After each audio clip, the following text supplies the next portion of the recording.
Betrayal in plain sight. The notification pinged just as I was finalizing the wedding menu with my mother. I picked up my phone, expecting it to be a last-minute message from the caterer or the florist. Instead, my stomach clenched as I read the words on my screen. "You'll never outshine me. You should have known I always win. See you at my wedding." For a moment, I just stared at the message. My fingers hovered over the screen as if by some miracle, the words would rearrange themselves into something that made sense. But they didn't. My best friend, Rachel. No, not my best friend anymore. The woman I had trusted, laughed with, shared my secrets with, had stolen my fiancé, my venue, my entire wedding. I kept my face neutral as I slipped my phone back into my lap, my mother still flipping through the catering menu across from me. "Sweetheart, what do you think of the salmon option?" she asked, oblivious. "Perfect," I murmured, my voice calm. I wouldn't give Rachel the satisfaction of a reaction. Not yet. The signs were always there. Looking back, I should have seen it coming. Rachel had always been competitive, but not in a healthy way. It wasn't enough for her to succeed. She had to see others fail. It started when we were teenagers. Little things, like always needing to be the center of attention, finding ways to outshine me at school, in sports, in friendships. But I never thought she would take this too far. I remembered how, months ago, she suddenly became too involved in my wedding planning. "Oh, let me help you with the venue search. Your dress fitting? Of course I'll be there. I can't wait to see you walk down the aisle. It's going to be perfect." All the while, she had been planning to walk down that aisle herself. And Daniel, my fiancé, the man I thought I was going to spend my life with, had let it happen. 2 weeks ago, he started acting distant. Ignored my calls, missed date nights, made excuses. I chalked it up to work stress, to pre-wedding jitters. Then one morning he simply disappeared. No explanation. No goodbye. And now Rachel had just confirmed what I had feared. She didn't just steal him, she stole everything. But she had no idea what she had just done. No tears, just strategy. Rachel expected me to be devastated, to scream, to cry, to beg. She didn't know me at all. While she celebrated her stolen engagement, I was planning. This wasn't just about revenge. It was about making sure she never saw this coming. I wouldn't lash out. I wouldn't send an angry response. I wouldn't post cryptic messages online or play the victim. Because the best way to destroy someone like Rachel was to let them walk into their own downfall. I glanced back down at my phone, reread her text, and typed one simple word in reply. Enjoy. She would think nothing of it now. But in 4 weeks, on what was supposed to be my wedding day, she would understand exactly what I meant. Rachel's first mistake. The days passed, and I waited. Rachel didn't message me again. Neither did Daniel. Not that I expected him to. He was a coward, the kind of man who would rather disappear than face the consequences of his betrayal. But Rachel?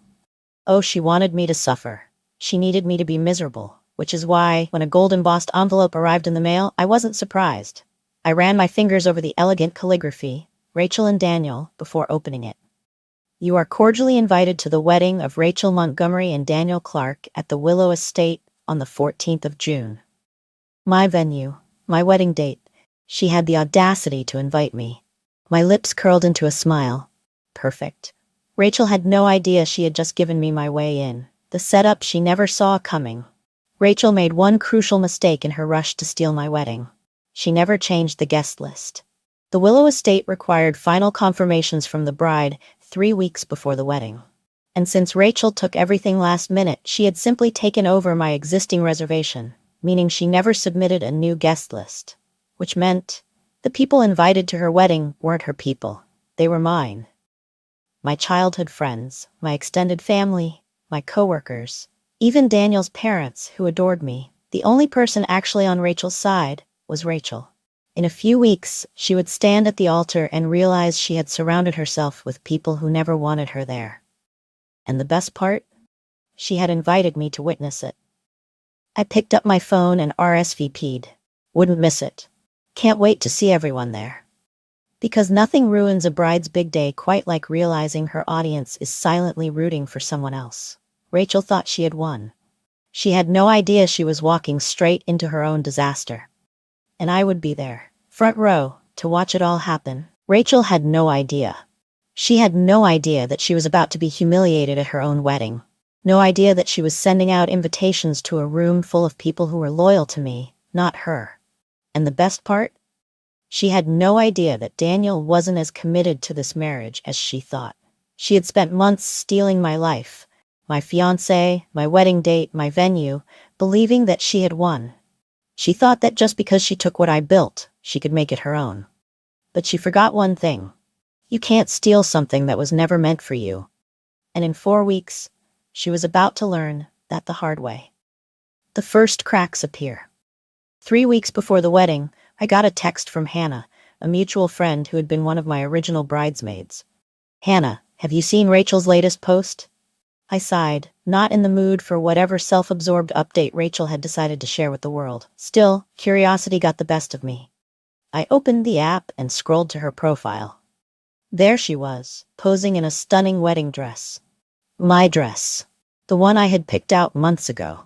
My fingers clenched around my phone. She didn't even bother choosing something different. The caption read, "3 weeks away, counting down to the best day of my life." The comments were filled with congratulations, but I noticed something interesting. People weren't reacting the way she had hoped. Some comments were questioning why she had picked the same venue as mine. Others were wondering why so many of the guests listed were people from my side. And one comment in particular stood out. "Linda Clark, I wasn't aware my son's fiancé had such terrible taste in friends." Daniel's mother. Rachel had no idea she had already lost before she even walked down the aisle. Daniel's doubts begin. Rachel had been so consumed with taking everything from me that she hadn't noticed something very important. Daniel was starting to regret everything. I knew this because, a week before the wedding, I got a call, unknown number. I almost ignored it, but something told me to answer. "Hello?" There was silence on the other end. Then, Scarlett. My stomach twisted at the familiar voice. "Daniel." I leaned back on my couch, smirking to myself. "Right on schedule." "Daniel," I said smoothly. "To what do I owe the pleasure?" A deep sigh. He hesitated, then let out a nervous laugh. "I don't even know why I called." "Cold feet?"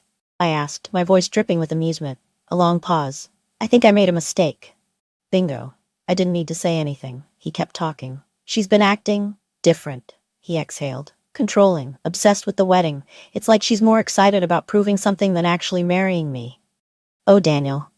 You're only just figuring this out now?" "She rushed into everything so fast," he continued. "The moment I ended things with you, she was already planning a wedding. I thought I wanted this, but now you're realizing you were just a prize to her." I finished for him. Silence. He knew I was right. I could almost picture him, sitting in his car, staring at the dashboard, running through the decisions that led him here. "I don't know what to do," he admitted. I laughed softly. "Oh, Daniel, you've already made your choice, you just don't know it yet." "Scarlett?" I hung up. I had no intention of helping him. He had dug this grave. Now he could lie in it. Rachel's perfect wedding starts falling apart. Rachel must have sensed something was off because 2 days later I got another text. "Rachel, are you coming to the wedding?" I smirked at my phone before replying. "Me, of course. Wouldn't miss it for the world." Her response came faster than I expected. "Why?" "Oh, Rachel," she was nervous. She thought I would be curled up in heartbreak, drowning in self-pity. But instead, I was walking into her wedding with my head held high. That scared her. Because deep down, she knew this wasn't her victory. This was my show. 1 week to go. Rachel spent the next few days trying to control the situation. She started calling people, asking who they were loyal to. She interrogated Daniel, demanded reassurance, forced smiles in public while panic consumed her in private. And then, the final crack. Daniel's mother officially backed out of the wedding. A screenshot landed in my inbox from Hannah. "I don't support this marriage. I will not be attending." Rachel lost it. She called Daniel in a frenzy, begging him to make his mother change her mind, but he didn't even try. And that's when she knew. Daniel was slipping away. And the wedding she stole, it was crumbling before it even began. The night before the wedding. The final blow came the night before Rachel's big day. Hannah once again sent me a message. "Hannah, she's drinking. Alone. She looks miserable." I chuckled, picturing Rachel sitting in her hotel suite, staring at her reflection, wondering why this didn't feel like a win. Because deep down she knew. She knew that this wedding wasn't hers, it was mine. And tomorrow, when she walked down the aisle, she would realize something even worse. I wasn't the loser in this story. I was the one who let go of the mess she was desperate to hold on to. Rachel thought she had taken everything from me. But all she had really done was take my leftovers. And in less than 24 hours, she was going to realize that for herself. Rachel thought she had won. She had taken everything. My fiancé, my venue, my date. She had sent me a smug invitation, expecting me to decline, to disappear, to wallow in heartbreak. But she didn't know me at all. I wasn't a woman who ran from a challenge. I was the woman who watched people destroy themselves. And today, that's exactly what Rachel was about to do. The day of the wedding. The sun was shining, the air was warm, and the Magnolia Estate was exactly as I had imagined it when I first booked it. The difference? I was supposed to be the bride standing at the altar. Instead, I was a guest at a wedding that should have been mine. But now, I didn't want it. Rachel was glowing, dressed in the very gown I had once picked for myself, her smile wide and bright as she made her grand entrance. But something was off. The guests weren't cheering. They were whispering. Eyes shifted uncomfortably, hushed conversations rippled through the crowd. Rachel noticed. She heard it. She felt it. And that's when the first seed of doubt took root. She clutched her bouquet tighter and turned to the side, expecting to see Daniel standing there waiting for her. But there was one problem. Daniel wasn't there. The music played, the guests stood, but there was no groom. Rachel blinked, her face stiffening. She kept walking, her steps faltering, looking around as if expecting Daniel to appear. But I already knew. He wasn't coming. Daniel's exit. Just before the ceremony was set to begin, I had been standing in the courtyard, watching guests shuffle into their seats, when I overheard a familiar voice, Daniel's mother. She was on the phone, her voice sharp and filled with disgust. "You did this to yourself, Daniel. You let her manipulate you. Now you have to decide, do you actually love her, or were you just afraid to admit you made a mistake?" Silence. Then, a sharp exhale, a pause. Then, finally, Daniel spoke. "I don't love her." His voice was quiet, shaky, but there it was, the truth. Linda sighed. "Then what are you still doing here?" And that was it. Daniel made his choice. He walked away. The panic begins. Rachel reached the altar, but there was no groom. The officiant exchanged awkward glances with the wedding planner. Guests started murmuring louder. I saw Rachel's hands tremble. Her confident mask was cracking. She turned, eyes darting across the crowd. "Where is he?" she hissed to her maid of honor, Lauren. Lauren looked pale. "Rachel, I don't think he's coming." Rachel's fingers curled into fists. "No," she whispered. "That's impossible."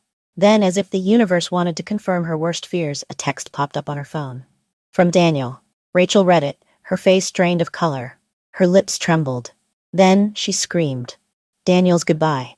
While Rachel's world was collapsing, I checked my phone. Hannah had just sent me a screenshot of the text Daniel had sent Rachel.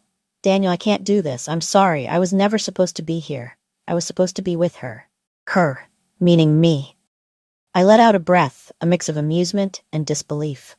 But I wasn't surprised. Rachel had forced this wedding to happen. She had rushed Daniel into an engagement he didn't want, convinced him that what he felt was real. But deep down, he knew he was lying to himself. And now, he was finally admitting it, just not in time to stop the disaster that was happening outside. The public breakdown. Rachel lost it, in front of everyone. "No," she shrieked, throwing her bouquet to the ground. "This is a lie. This is a mistake. He loves me." The wedding planner took a hesitant step toward her. "Rachel, maybe we should—" "No, you don't understand. He was supposed to be here. I won."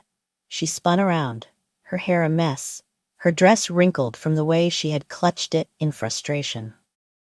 That was the moment she saw me, standing at the back, calm, composed, untouched by the chaos. Her eyes burned with rage. "You," she spat. I arched an eyebrow. "Me? This is your fault," she screeched. "You ruined everything." I tilted my head, feigning innocence. "Rachel, I didn't do anything. You planned this wedding. You invited these people. You chose this dress." I took a slow step toward her, lowering my voice so only she could hear. "You wanted this so badly, Rachel. But you forgot one thing." I smiled. "You can't steal something that was never meant to be yours." The walk of shame. Rachel stood there, shaking, humiliated, broken. But I was done with her. I turned on my heel and walked away. And behind me I heard the whispers, the murmurs, the pitying laughter. Rachel had wanted this wedding to be her perfect moment. Instead, she had publicly embarrassed herself. She had no groom, no support, no stolen victory. And me? I walked away with my dignity, my power, and a future that was so much brighter than anything she could have taken from me. Because at the end of the day, Rachel was left with nothing. And I walked away with everything. A new beginning. It's been 6 months since the wedding that never happened. Rachel disappeared from social circles. No one wanted to be associated with her after the disaster she had caused. Daniel, he tried reaching out. He sent texts, called, even showed up at my door once. I never answered, because here's the thing. I didn't need him. I didn't need Rachel. I didn't need to win back anything. I had already won the moment I let go. And as for Rachel, well, last I heard she was dating someone new, someone with money, someone she could sink her claws into. But people like Rachel, they never change. And one day she'll try to take something that doesn't belong to her again. And when that day comes, I hope she remembers me, because I will never remember her.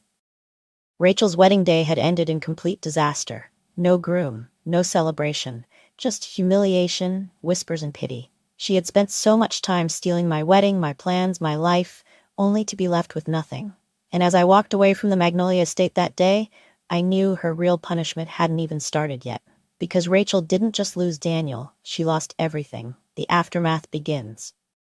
The fallout was swift and brutal. By the time I got home, my phone was already buzzing with messages from mutual friends, wedding guests, and even Daniel's family. Hannah, Rachel lost it. She's blaming everyone but herself. Lauren, Daniel's mom, literally walked out shaking her head. I don't think he'll ever recover from this. Megan, I can't believe she actually thought she could pull this off. She really thought people wouldn't notice? Daniel's mother, Linda, I should have listened to my gut. I hope you know we never wanted this for you. And then, the message I wasn't expecting. Can we talk? I stared at the screen for a long moment. He wanted to talk? After everything? I locked my phone and set it aside. No, Daniel, we cannot. Rachel's breakdown. Rachel didn't take the public humiliation well. How could she? She had spent her entire life crafting an image. The perfect friend, the perfect competitor, the woman who always got what she wanted. But that image had shattered in front of everyone. A week after the wedding, I met up with Hannah for coffee. She leaned forward, lowering her voice. Have you heard? Heard what? I asked, taking a sip of my latte. Rachel's been calling everyone, trying to spin the story. I smirked. Of course she is. Hannah's eyes gleamed with amusement. She's telling people that Daniel abandoned her at the altar because he was overwhelmed. I nearly choked on my drink. She actually thinks people will believe that? She's desperate, Hannah shrugged. She refuses to take responsibility. She even said you set her up. That made me laugh. I didn't set her up, I said, shaking my head. She did it to herself. But deep down I knew Rachel wasn't done. She would try to rebuild her reputation. She would try to erase what happened. But the thing about public disasters, people don't forget. Daniel's regret. A few days later, I got another message from Daniel. Please, just one conversation. I need to explain. Explain? There was nothing left to explain. But then, curiosity got the best of me. I agreed to meet him, one time. Not because I wanted him back, but because I wanted to see him realize he had been played. The confrontation. We met at a small cafe, away from prying eyes. Daniel looked different, tired, worn out, like a man who had finally woken up from a bad dream. I sat across from him, folding my arms. This better be good, he exhaled, running a hand through his hair. I screwed up, he admitted. I let Rachel manipulate me. I thought I was making the right choice. I raised an eyebrow. And now you realize you weren't? He nodded, guilt written all over his face.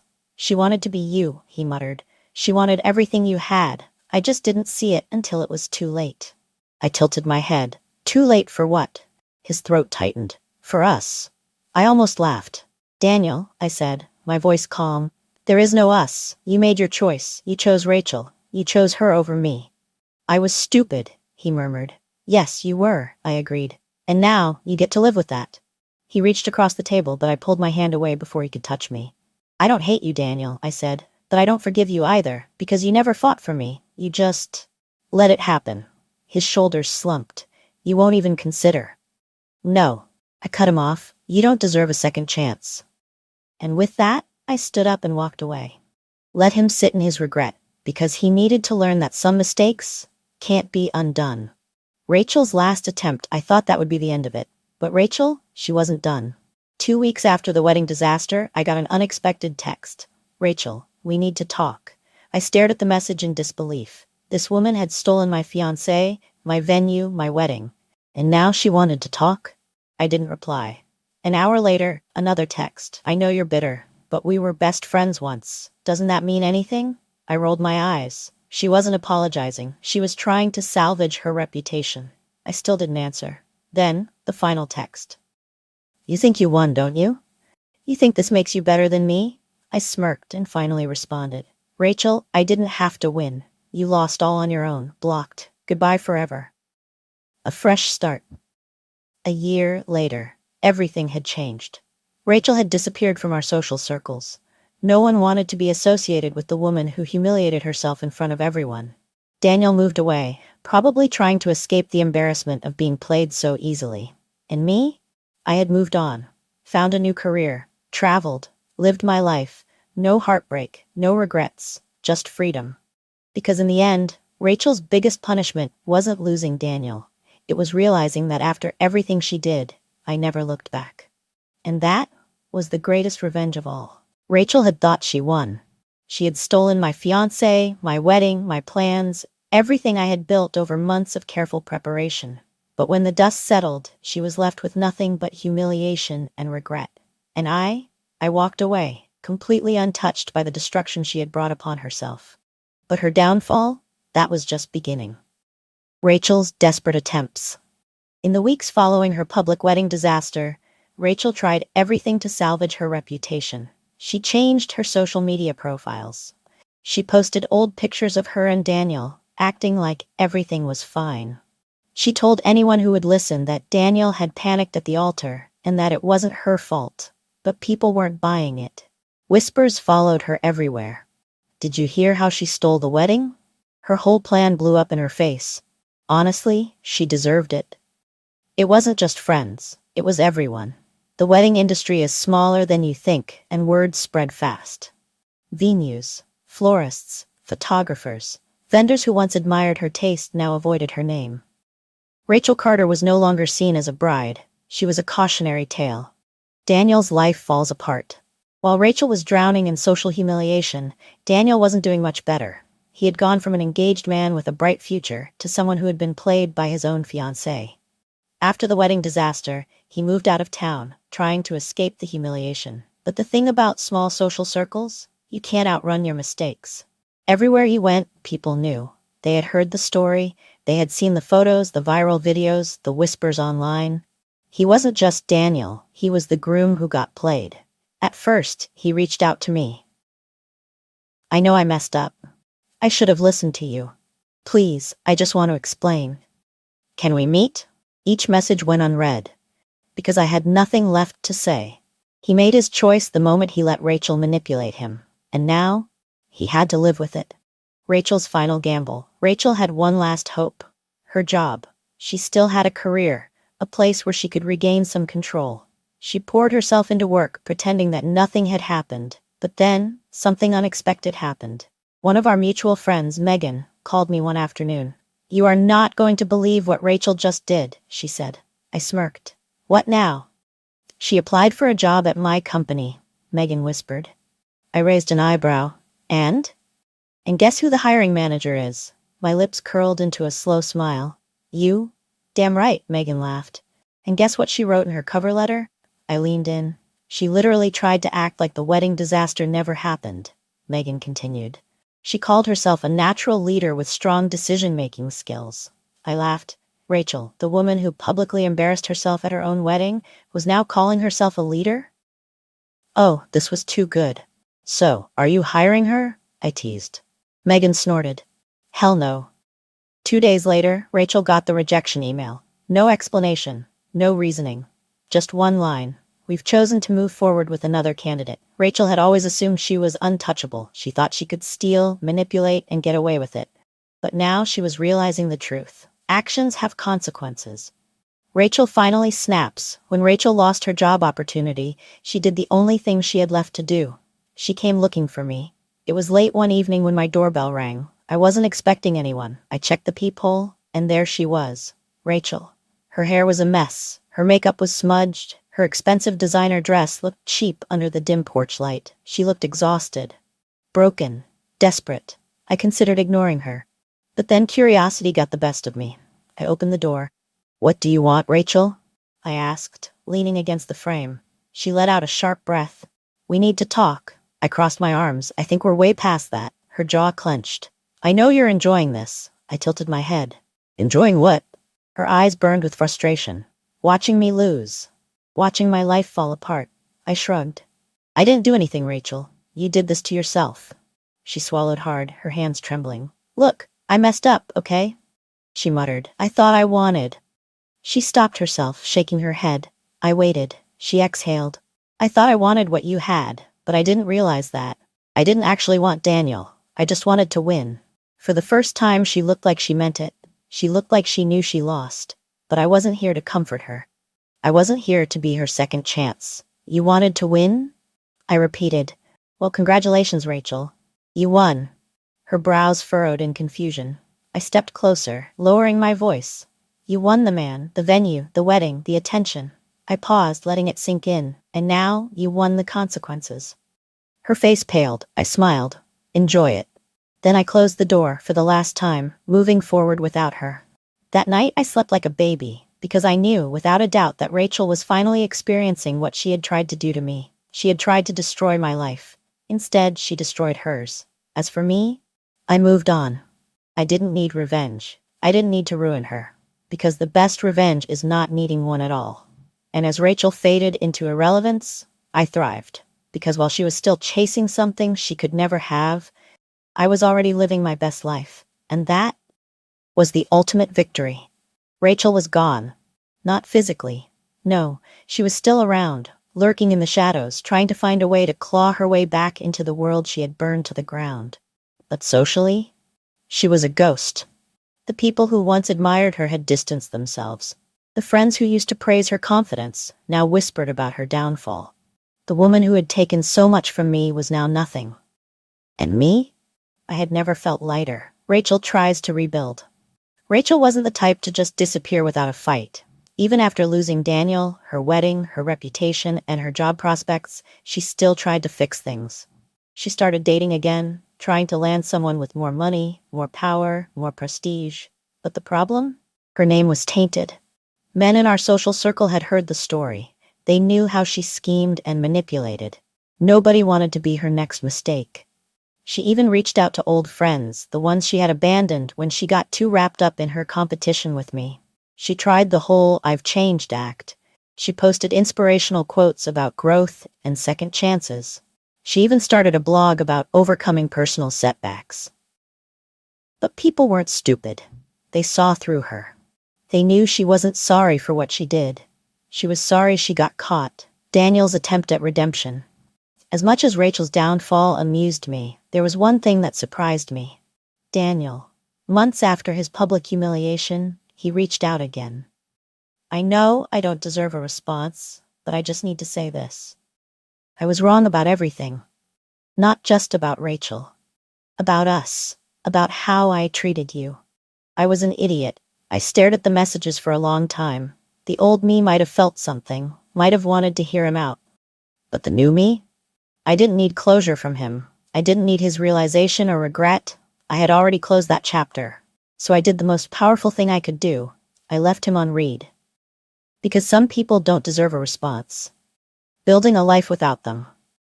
While Rachel was trying to fix her image and Daniel was trying to fix his mistakes, I was focused on something else. Myself. For the first time in years, I felt free.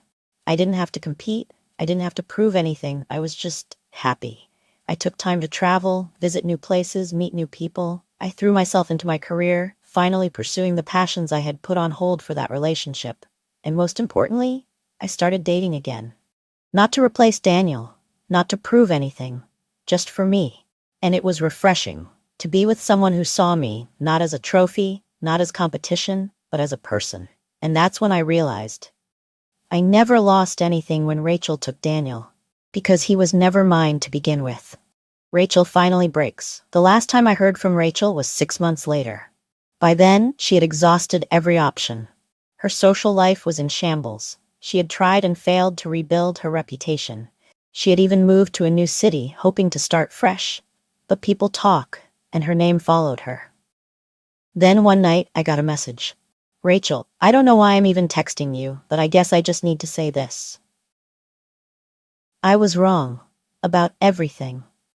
I thought winning meant taking things from you. But I never actually won anything. And now, I have nothing. I read the messages carefully. For a split second I considered responding, but then I thought back to everything she did. Every lie, every betrayal, every smug moment she thought she was ahead of me. She hadn't texted me out of guilt. She had texted me because she lost, and I wasn't going to give her the satisfaction of thinking I cared. So I deleted the message. No response, no sympathy. She made her choices, and I made mine. The best revenge is no revenge at all. People always ask me if I ever got back at Rachel, if I ever exposed her, sabotaged her, ruined her life. But the truth, I didn't have to. She did it all by herself. Some people destroy themselves by their own actions. Rachel didn't need my help to fall apart. She just needed time. And me, I was too busy living my best life to care. Because the best revenge, it's not about watching someone lose. It's about winning in a way they never could. And trust me, I won.